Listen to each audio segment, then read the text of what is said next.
relou fall en meuse et mes médecine. Ne moi morcé giné des rel ferroir vezo din Kenya wok. Krogunda zouja l'air marou, réabred, à direis. Colé doumbet, gouzan vedmeus, stourmet, à guéron roas. Irio non ket ar memes plarket.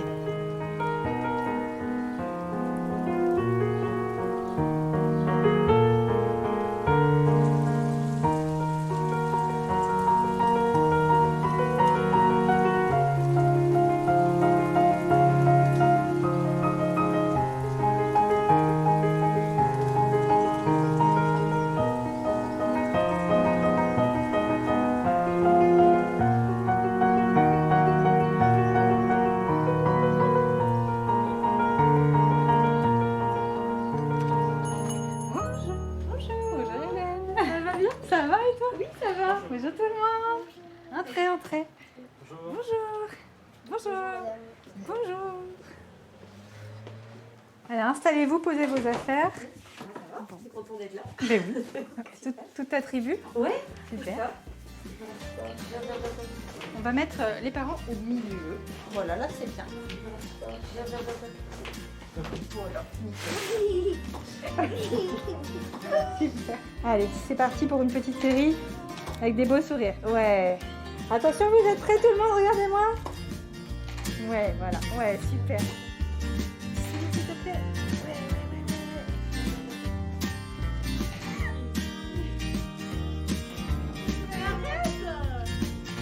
J'ai des meuzous Mathieu, Herblaves d'Auville et Roma, en Italie. À Buan, Kenan, on ne se comprenait dans nos rangs Beva Assemblée, ça Kaut Bugalé. À Bézamment, Maro Hurster dans Bues, Goulet da Arvugalé au Kreski, un chat à Néo, Goulet da Néo, ton d'Aveza Emren, tant matam, à Gavant Brau, à Burzulius de Zontu. Vous êtes beaux. Allié, c'est mon Pépini, à Glaise, à Gaziou, à Guizon, mon meus, Menestraden, à Batcavou, David Beva Assemblée, Mario simple, hein, monde avalé, Kegina, Médar, Maréouzé, Azo, précieuse Kenan, évidemment. Aguetreva Micher, Arvignonné, Darvues Formil, Guireo, Muskekaz, Armzer, Evidoun, mais Eveler Bernmamou, et Rioandaïs. Agus Pendazé, Momo Sevelentin Eves, sa pré-ractrice Formil, Malzo Varno, Medem Staliaeno, évid Craigie, Gander Vueza, l'Assemblée.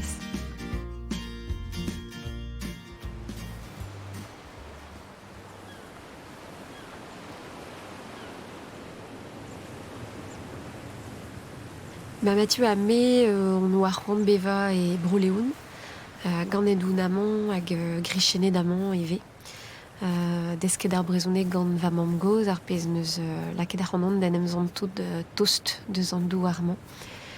Ag velan vraiment pegen chansusoun au Veva Kichen Armour, ag plij d'ara kalz d'Arvugalé yé ar vuez amant. C'est-tu betegen ezaema d'an trao gant yom quoi.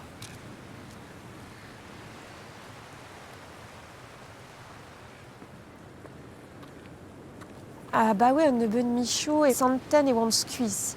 Squeezor et guédarauk. Bon, mais moi la quai d'Andrazé va raconter juste à l'heure de ce vabuez famille la gawa vuez lun. C'est-tu moi qui d'alrit compte ré de zé. Hag mintin et on va gueule on oti uni hag me santé de voulen, santé d'un drap. Penkenta on qui renechet. Mais bon, mais mestra. Attends, mais tout chaîne, et on a la varette, bon, des aké cuites, quoi, drôle et haut, puis que bon, avec chou, moi, santé de trau, mais à wayat cuite. Hag, censé moi d'avant d'aveler d'argineco, ne be de si j'ai une véchou var l'air, tu mais ne wan ken nechet. Bedon bedo vele d'anéant, hag, un la varette, ya, marteze ve ferret de monda aubert, éco mamo, à biopsie. À paneuse la varette biopsie.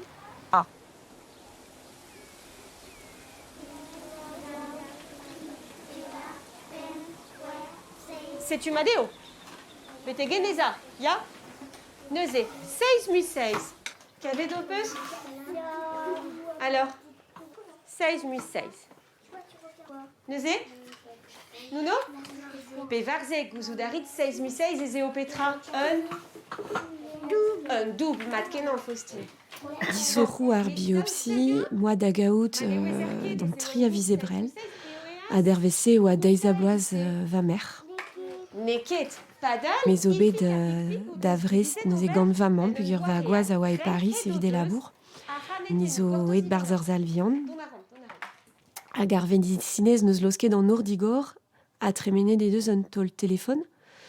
O roulen, evit ar plar en oa pem nodul, penan zeo daoustagin eo stad unan, stad daou, a me hag levetout ze.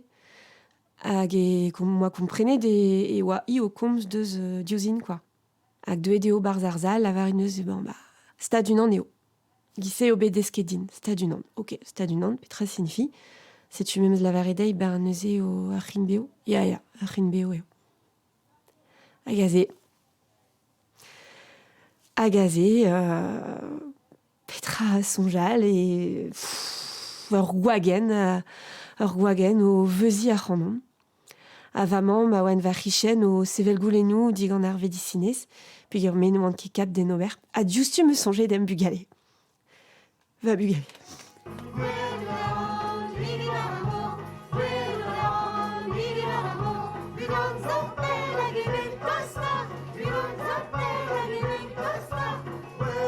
Vacances soupas kawa autostad, distro edoun da labourat, hag ewa c'hem braz etre ar pez a zanten me, ar frommou a zanten me, da la varedeo klas kompren e oa va buez o vont da jinch, hag amañ skol ar vuez a gen balre. Skrivet e moi un tamm paper var dour var las evit kelaouiñ ar giren, pendant lo deus kijemont va oad, setu ez eo vel ur melezour, quoi. C'hoar veze de obe da Hélène, bez e c'hell c'hoar vez da force piou. Hag, d'amzon, j'ai oa un tammik électrochoc evit lod a Baia.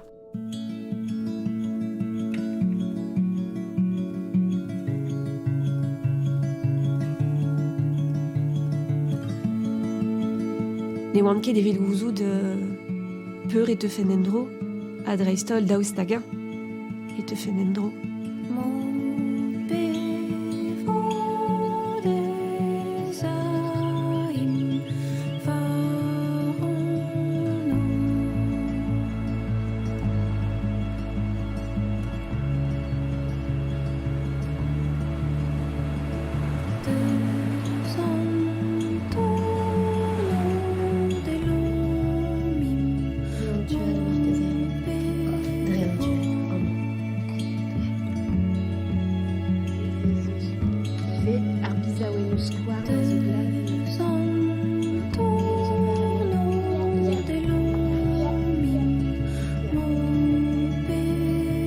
Aujourd'hui, mon papa et ma maman ont vu le docteur. Il leur a annoncé une mauvaise nouvelle. À leur retour, ils m'ont parlé de maladies graves. Je ne comprends pas bien ce qu'il se passe, mais je sens qu'ils ne sont pas comme d'habitude. Mais maman, tu pleures? Oh mon ourson, tu n'y es pour rien. Mais quand je vois comme tu es courageux, je suis fière de toi et je me sens plus forte.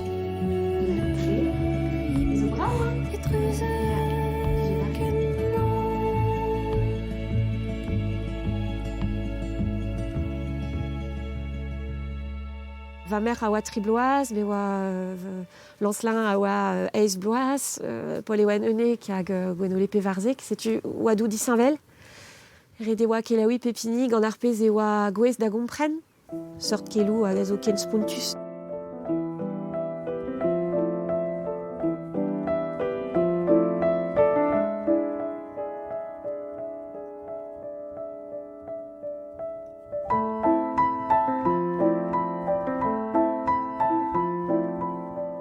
Ne oa ket barzondrak trez buez, quoi, dans noa da daougen vloaz gant pevar bugel, non. Morse an on oa ijinet e c'hell fe c'hoar vezot sort traoù me eo meus ranket la varet da vagoaz, le mont a raio, niz o vont da stourm assemblez.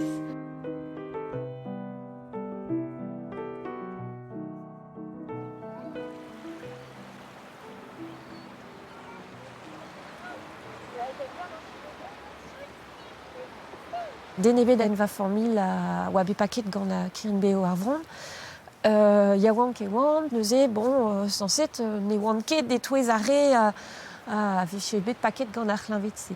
Setu meus furchet d'un tammik en va istor, en an michou tremenet, kaven meus traozo, met goude meus skardet an draze ive, pe gwir e lake ar c'honon den emzan tout kablus. A ben a fin non eus ket den emzan tout kablus da vez a klan, c'horvezou da ra. Lod a gwez klan, lod ne gwezan ket, gisema.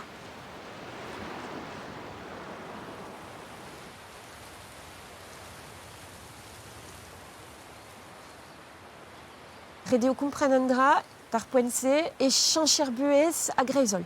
Rede oa kuit ar skol, e an a labourat, a splucha en ur bed dianaou, bed an hospital, hag a ze e o red kemer an traoù gizmateu. Hag ur vignon ez din oa lavaredin step by step, hag eo an draze davad, rede o kemer an traoù gizmateu, modal nez ket.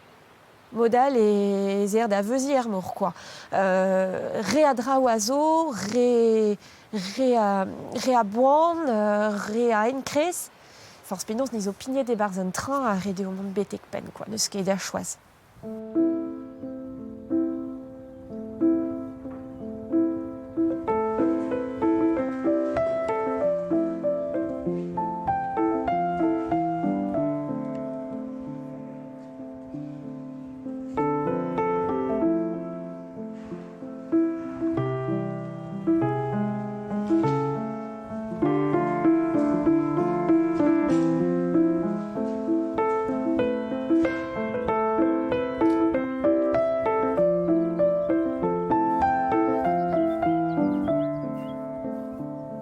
Ar o gouzout e oan klan e oan mo prienti ur VH famille e Malte. Hag ar c'helou fall a zo bet eus puntus e vel just met divizet don eus mont kuit me mestra. Pegur moa bet an aoutre gant ar medicine. Hag gwir eo ar zizun vese a zo bet evel un ure evidon. Ni oa mad assemblez, mémoire c'hoant ober ur bern traoù, sevel a bred, mont da vale, mont a gleiz a gazio, dijoloi an enezen, ben a fin beva ar zizun vese ar muiam a c'helen. Dion oa ur grand braz hag a drole oa pegur ar gweleou a oa kichen, a neuze va merc'h a oa en va kichen, hag e moa izom touchan ai flour anei, bezat tost ouz va mervian o sonjal, mais participer bez folentez kaout bugale par el c'hoar vezout sort traoù, quoi. Hag me mestra e roe ive din an erz. Evit an em gant, on oa da veva var l'air, quoi.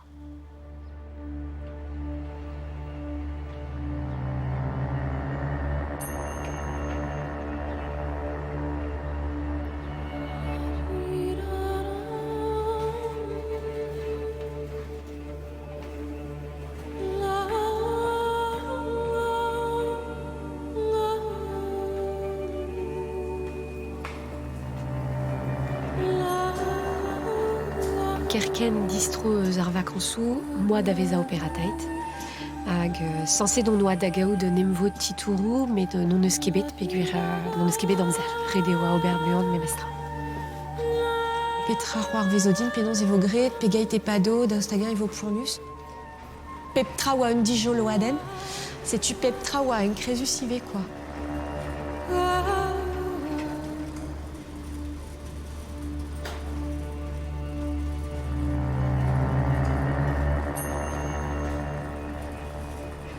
Moa ket dijinet penons e vefe var c'horf goude an operata denze. Koskoude oa bet displeget din met ar pez a oa en va fen e oa skarza an tumeur.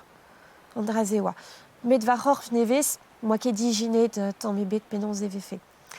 Hag e moa c'hoant be a plar kalonek, setu mezo bet va unan dirag ur melezour, erzaldour. Hag a ze, meus l'invet, peguir e oa feulst, quoi. Oa diez da rouzan va da santi e vefe var c'horf nevez, quoi. Hag ar c'hlandioù reze da zo deuet da velet ar c'honon a vre, non, ar rabat ur mont o unan izoamant evit or, evit mont gant leor, evit setu hag pa veze chanchet ar band denou, me me sonj int a oa teir, tro drodin, unan o dechel vadorn hag an dual o Robert Vardro penaos ar vandennoù hag e ben a oa o flora vadorn o komz deus va bugale o klask la kadran da zonjal e trawal mais douce kenan int a oa ken trist evidion mi ve setu chikoredo deus kalz ar c'hanon evit bez a endro var un ent douce quoi.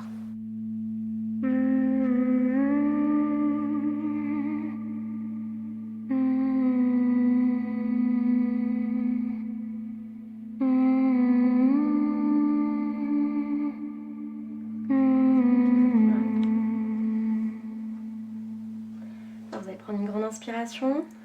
Voilà, vous gonflez bien les côtes, on bloque un petit peu et vous soufflez. Et vous relâchez tout.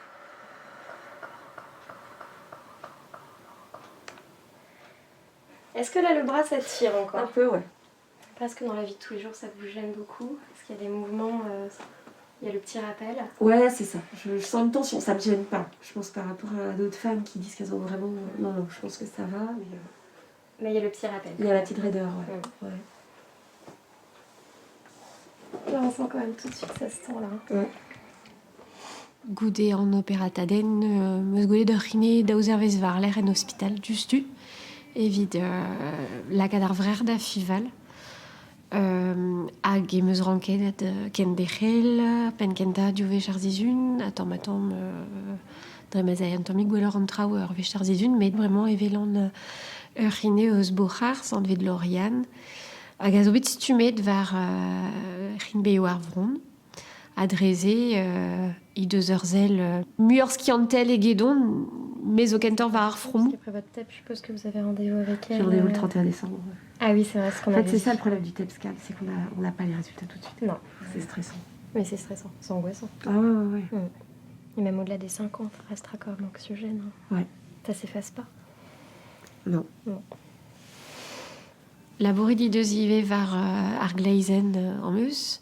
An draze zo diez din c'hoaz, figure o loden eus varoc'h ne c'hellan ket touch. Hag pavez o labourat var ar gleizen eo santan eo diez din. Met bon chikourara tamm hag an medou bihan e er varog a drug arez dei. Oui, la maison, ça regarde, est dans les choix de peinture. Ah yes. C'est chouette. Donc, on va donner notre préavis, là, ça y est. Cool. Ouais. Et donc déménagement prévu Mi-mars, je pense. Mi-mars. Ouais.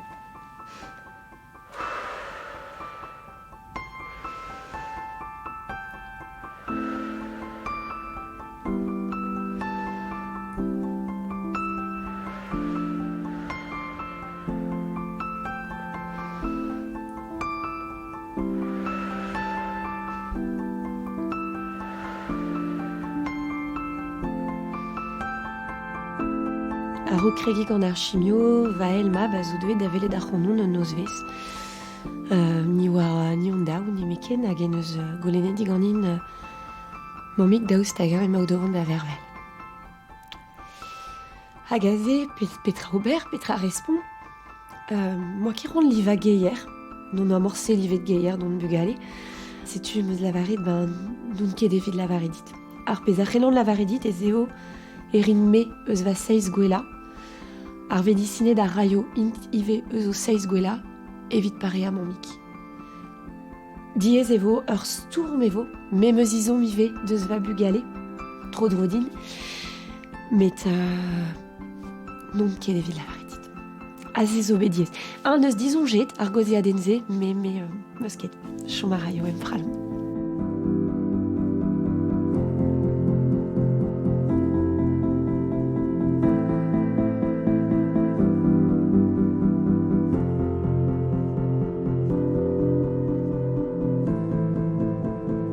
Pa beus kolet va bleo, ar vugale doa lavardin justu non eus ket c'hoant vefe lake d'ur beruken, hag me oa adu ganto, pegur moi ket c'hoant ket nebeut lakaat bleo fos. Ouz pen da ze o ar mare resis, ma me sonj mat ez eo diouz izun vez goude bez a kroget gant ar chimio, bete gant dervez unan varnugen, setu en ur zizun vez. E vez kolet tout ar bleo. Setu me moa troc'het da nezo tammatam, dezo d'an em voaza a me d'an em voaza ive, d'ar pen nevez mefe.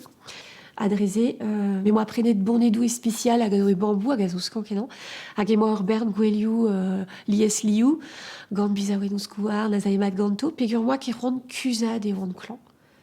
Moi qui rond diskouez re ket nebeut, pegur moi qui rond la kalandraze varvel, met penons assenti, non pas kuzad, a zo dija mestronia ar linvet, quoi.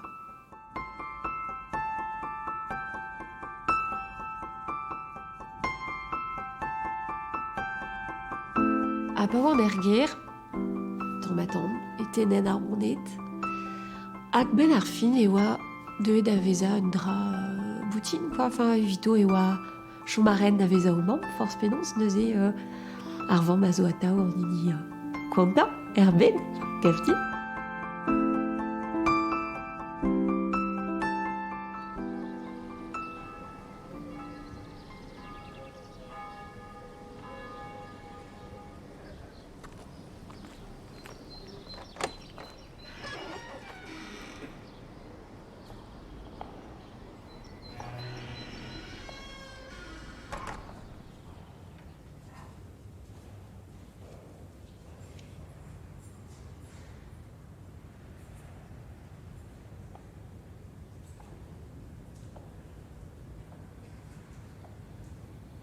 Goude an operataden meus ken dalc'het da gaout arnodennoù yec'het, met ne oa ket mat an disorou, neuze kollet e oan. Ha d'ar poent-se, e oan en em lakaet un tammig an diavezeuz va famil. O sellet ouz va goaz o Robert Vardro ar vugale, evel ma vefen o prienti un dazon hypothétique marteze me hag a c'hellfe c'hoar vezout, quoi.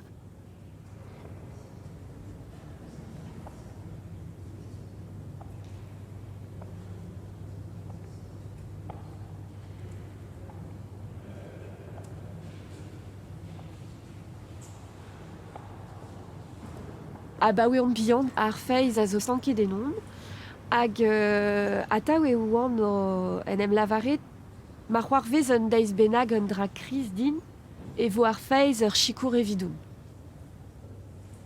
Ken skoet un bet da amzonj ken strafuliet meus ket gelet pedi ken.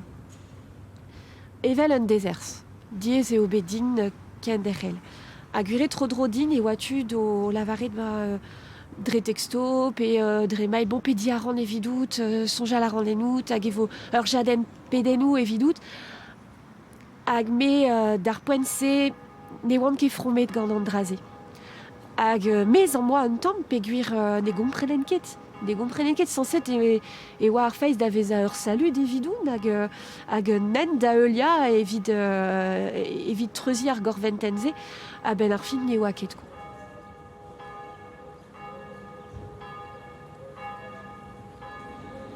Ils ont meus bet davon da velet ur belek, e lokournan hag a zo mignon deus on famil abaoe e bloav e chouzo, hag a neus eurejet da c'hanon e l'an dernier. Ils ont meus bet davon da velet d'anian evit kompren. Perak moa treuzet d'un dezers evel-se, a perak n'en em zanten ket feal ken deus ar feiz a oa bet profedin pa oan bihan. Hag evit displega des ans ive e oan en em lakaet en diavez eus ar famil, e evel ma vefe chuganin, quoi. Hag a ze neus dammig langachet da c'hanon o lavaredin, me a meus ket c'hoant klevet komzou seurt-se. Ah non, rededit kaout espérance. Ne ket dechu gannez, ne ket dechu da istor, ne ket dechu da vuez, a force penons, zo ken ma vefe echu, da oaz, a da vugale o deus o vuez deo da zevel ive a marteze ebdout.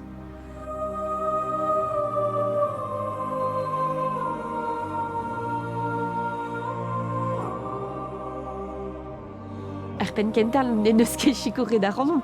Moi ki c'hoant klevet, seurt traoù. Moi ki c'hoant klevet de c'hellfe va famil ken de c'hell da veva ebdoun. A oa an nini a c'helle lavaret seurt traoù din, a ben a fin, zo ken ar pen kental ma meus sonjet de oa feulz e gomzou le na garantez e oa ive. Peger e oa ober fichans em famil hag Lavare des eaux, karou d'aran la honor, hag zoken, nere lanket ken derel gant leor, et c'houiagen alro memestra.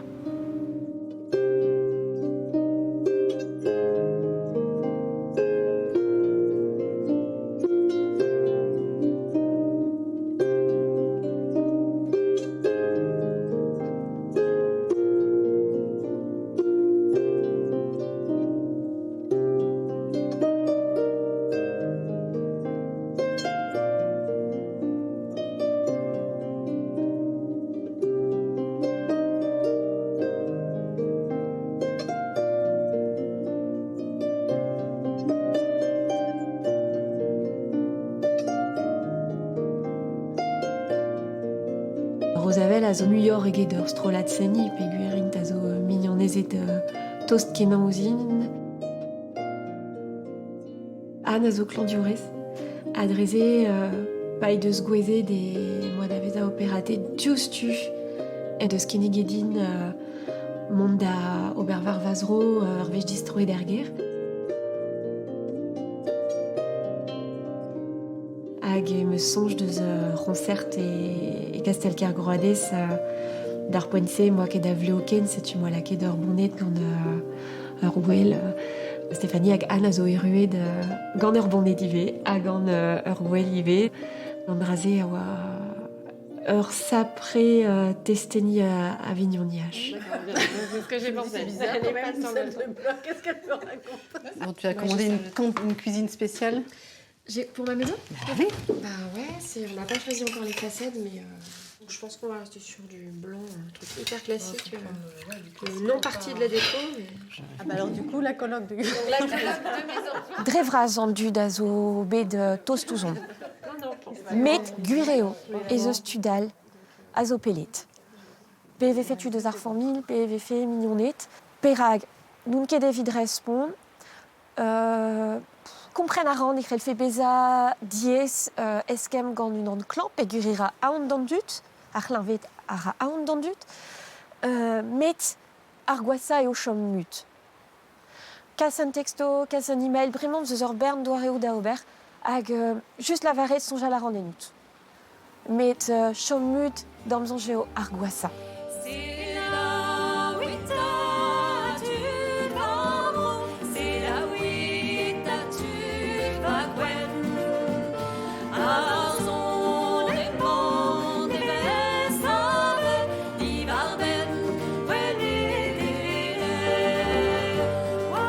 Quand on est des meuses, yaouan kenan gant las qu'on a skolaj San Joseph, hag voude gant las qu'on a Penarbed, gant strolad ar brobagand, hag setu evidoun qu'on a e oa un dra a reine bemdez, senitelen ive.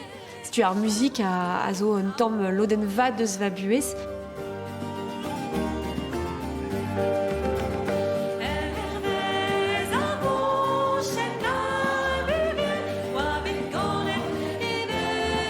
Izon moa da genderel da gana, peguer a ran a zo therapeutel ive, hag moa ket ran eve fe ar linvet da gar chimio an ini a rene va buez. Hag me sonj on oa ur concert e ker louan gant las kan a Penarbed, hag moa da gana va un an, hag moa lavaret e teufen. Me moa ar chimio duz ar mintin hag a concert diouz an oz, va mam neus blenit an auto. Me meus tremenet de tout d'ar pleustrade gourvezet var ur bank, pe oa ket udin chom var daou. Kanet e meus, hag bez eus tud o deus lavaredin peus morse kanet ken brav peguer.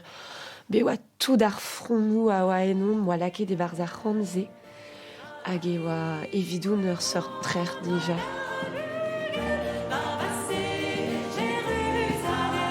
Ar vinuten pe an nebeut segondennou a ganen a oa evidoun un doare da lavaret mezo kap c'hoaz d'obertrao. Mon ken emeken un an hag a zo ousket o c'hortoz e tremen fe e fedoù fall ar c'hlavet, met bon mezo kap c'hoaz da zansal, mezo kap c'hoaz da gana. Ah, setu, ouais, an dans ar musik o deus chikoret ar an kalz.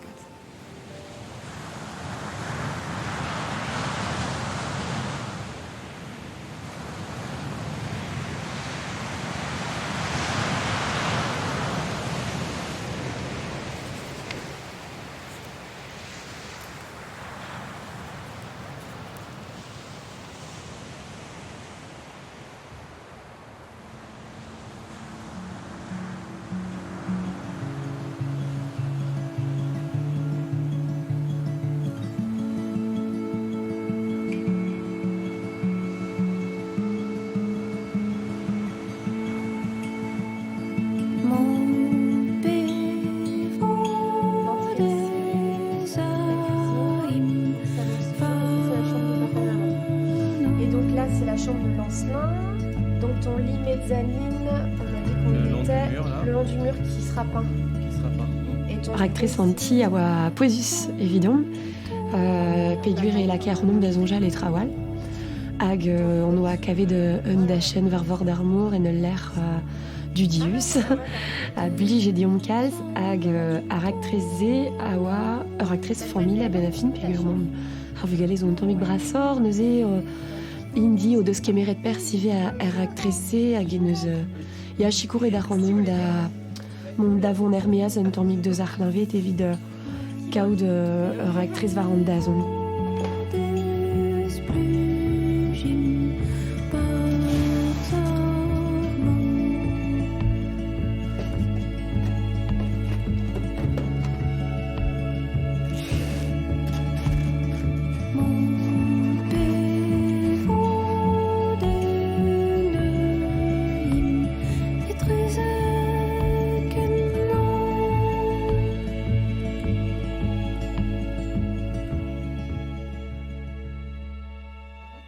C'est parfait.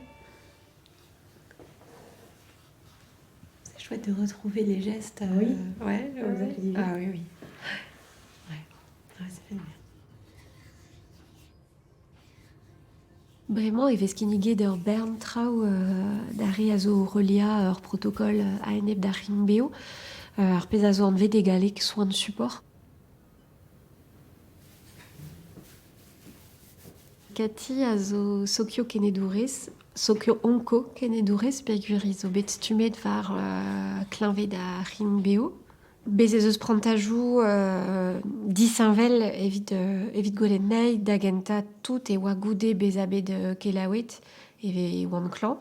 Hag goudeze oa pad ar chimio, pegur ae ar c'horf a zo gloazet quoi, gant ar chimio, kole devez ar bleo, kole devez an diou abran, setuaze an eus izon bez a moumounet d'un tamm ive. Hag goudeze oa goude ar chimio a rogar banou, pad ar banou ive. Evit kuzulioù a bep seurt, kuzulioù pe seurt produioù a c'helen implij evit adem farda, pe seurt dien a c'helen implij ive hag neve feket da enep da louzou a veze kemerit. Les sourcils sont bien revenus. Ouais. Et assez rapidement en fait. Bah oui, vous avez Ça dit. va vite. Hein. Ouais. C'est vrai que ça dure peut-être 3-4 semaines. 3 semaines sans rien. Ouais, c'est ça. pousse d'un coup. C'est après. ça. Ouais. Assez même. J'ai pas trouvé que c'était plus fourni, je les ai trouvés plus fins. Non, mais ça pousse d'un coup. Quoi. Oui, c'est ça. C'est ça. Ouais. Mm. Ça fait du bien quand Oui. les cheveux, les sourcils repoussent. On retrouve notre visage. Ouais. Mm. Vous allez fermer les yeux. Je suis pas habituée à le faire. Pador mare e son genive o avarorf devet daveza un enebour. Hag ar pezi deus desket din eo kompren ne ket varorf an enebour. A rinbeo eo an enebour. Met varorf a c'hell bea ive un doare davant varzu ar pare. Non pas beza ur plar klan nemeken, met jom maouez quoi. Et le cou aussi. du coup. Descendez bien dans le cou. Très bien. Ben a fin des mois de nebler evit l'inva, evit la cadar zarkein da gostez. Pegur er ger eo diez gant ar famil non eus ket c'hoant diskouez eo diez, be a klan. Hag a ze ganti e oa tu en ober. E oa tu chomaza, azeza lavaret moazen e c'hellant ket quoi. Re eo, l'inva. En em zelet, adre ar zelou nemeken e oa tu en em gompren ive hag gortoz, 5 minuten, 10 minuten a rog kregi hag a mont var rog war l'air. Hag a drugarez da ze d'amzonj en amzan tout da renon tamm mi kreñ fort. Evit ken derel.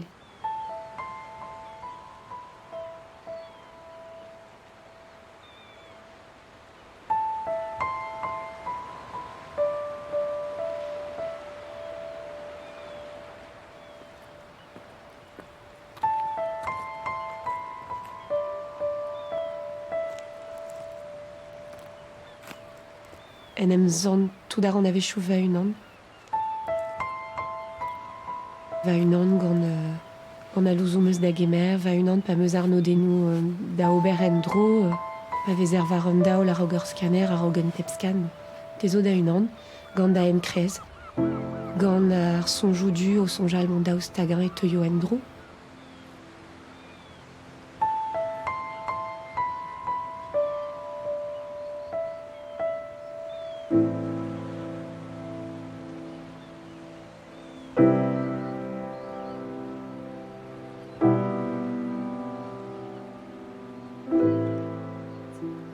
Ma bremañ gwireo ez eus ur seurt gwask ouzhpenn hag a zo laket warnon, pe gwir eo diwall deus ar pezh a vez drebet, fival, vid kaout nebeut ar risklo da gwez a klan en dro. Setu seurt reolennoù buez nevez eo ret a santi hag ez eus mareo non eus ket c'hoant ken.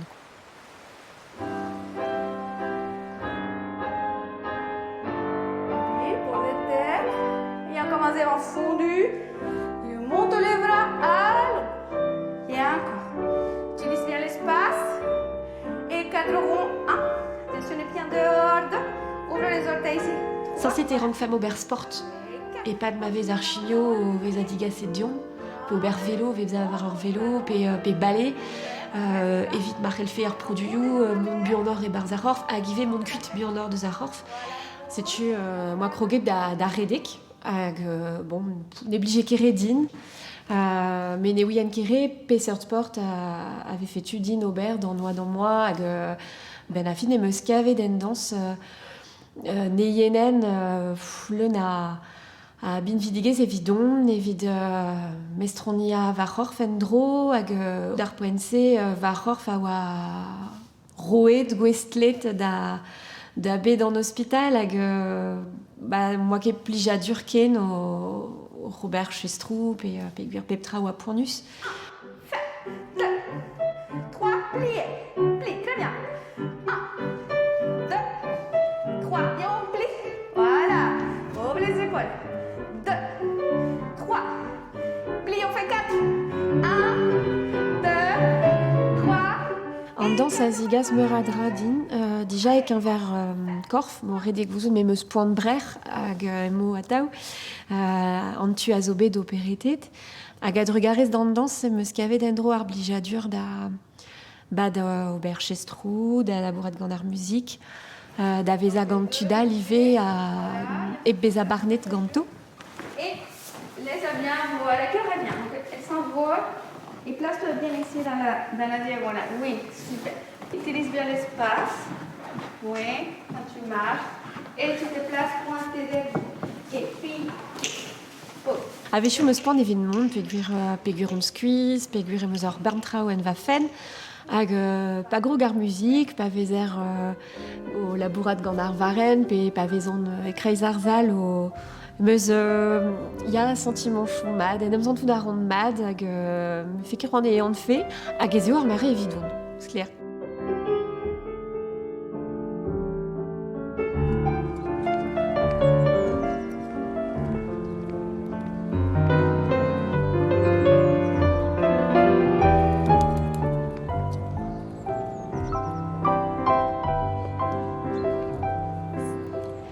Gant ar c'hleñvetse e vez kolet on gruegelez. Met a ben a fin petra eo ar gruegelez, quoi. Neket ar vron ne meken evidoun ar gruegelez a dremen ive dre ar zel, dre an diliad, dre ar braouigo, dre ar mousroaz, dre an douare da vez a var zao, a da vez a beo hag em eus klasket me diouz vazu penons ober evit chom maouez.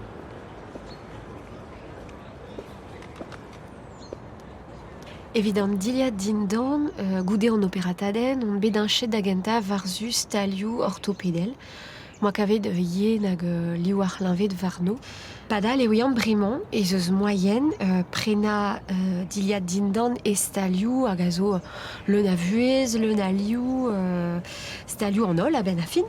A l'er ma vo kavet d'astumadegou ispicial.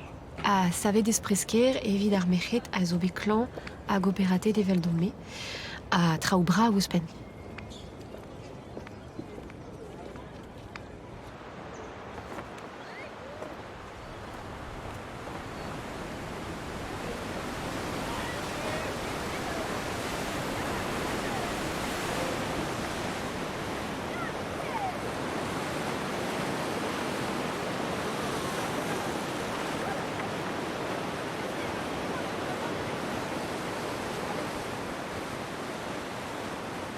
par c'hoar vez seurtra ou an da vuez, peptra a ajanch, quoi.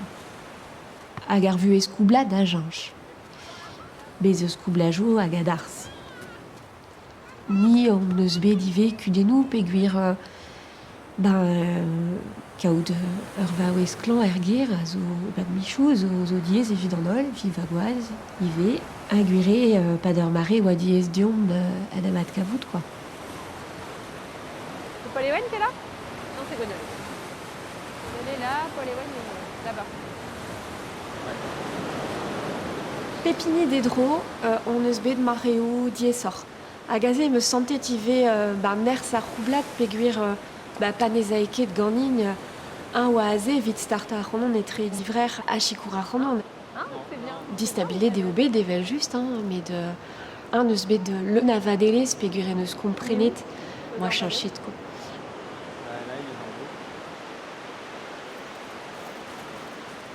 Dre force kozeal, dre force eskem, bez ez eus muioc'h a zouster e lavar fen a vadelez, kaz ne betora d'abutou, non deus ki c'hoant kol amzer o c'henem chikana, dre zo skler. Ni zo deuet aben den em gompren gwelloc'h. Da gemer muioc'h a amzer ive evidon ni on daou. Hag bad aveva en un doare disinvel, quoi.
On avait la mammographie aujourd'hui prévue, c'est ça? Elle a été faite, oui.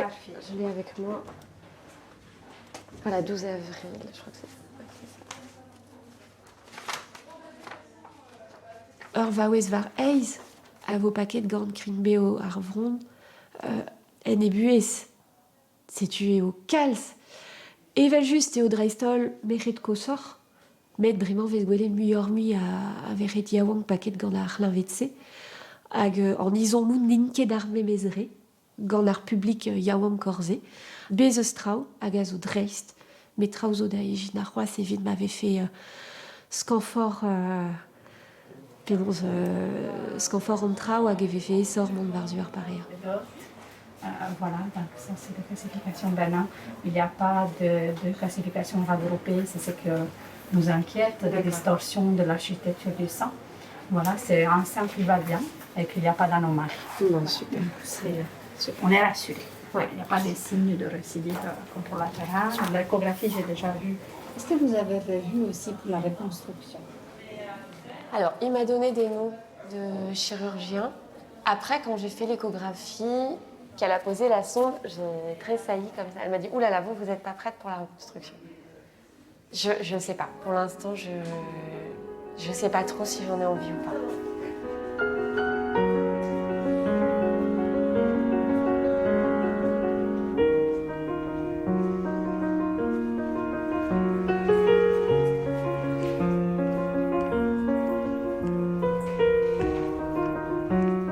Bechu d'avat begure meus me dek vloaz hormonothérapie d'agemer. A bep roermi c'est meus arno denou yechet en hospital, c'est tu bep tro et antomik en crésus, mais ar vuez agemer me mestra muior a blas e ged ar invetive.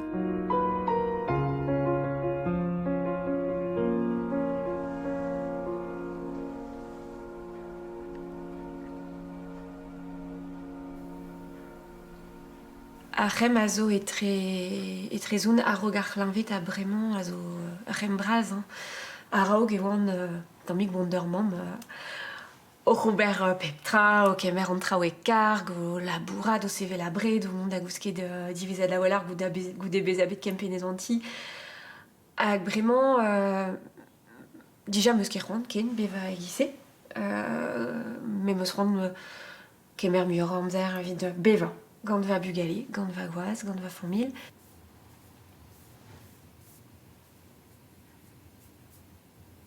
Hag lo deus an tud a lava, mais bon, mon ara mat bremañ ar bleo zo kresket endro, ya, mais ne ket ar bleo a moa raok, setu dre zo... Bon, rede ober, force penaos gant an nidant telez nevese. Se zo en dra, hag bremañ e oret pare ar speret. Ar pez a gemer da vazonj muior a amzer. Bon, rede deski endro, beva. Re fichans d'ar vuez. Fichans, fichans d'an dud, zo tro drodion, ha kaout fichans en non endro. Zo ken ma ne manket da c'hin beo en va c'horf ken, chomet eo en va fen me mestra. Evel un estranjour. A rede ober ganto.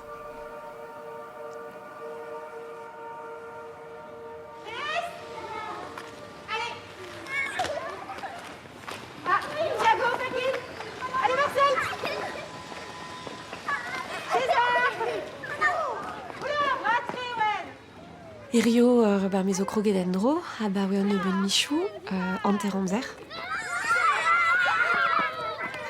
Rede gouzoun me mestra, anter kant dregant deus ar mechet, a zo bet paket gant kinbeo ar bron, a lavar penon zo kalit e buez a zo edvar zigresk.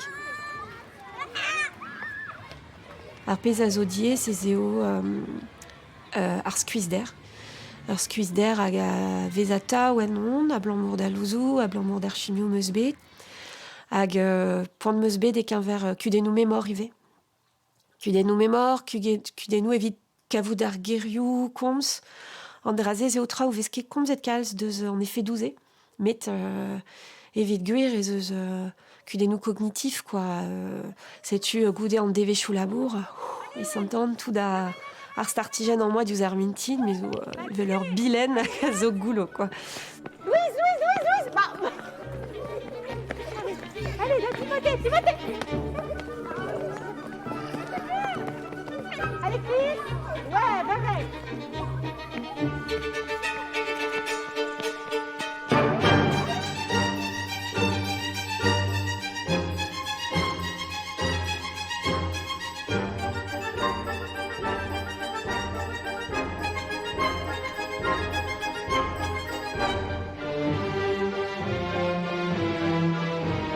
Andraze a zigaz din da zonj en ur frazen eus chekouret ar c'hanon evit tremen dre hol mareou diez ar l'envet ez eo beva neo ket gortoz e teufe an amzer vrao en dro, beva ez eo deski dansal din dan ar glaou. Hag danse de meus kalz din dan ar glaou. Hag e meus rond bremañ e ober deus va buez un dans, quoi. Rede ober gant ar pez a zo profedion bemdez, diuni bemdez o sonjal bon ale irio e petra vo kaer en va buez hag e petra c'hellan me vedigaz d'an dut, pe seurt dans a c'helin ober zo ket ma zo zavel a glaou force pegemen er meaz.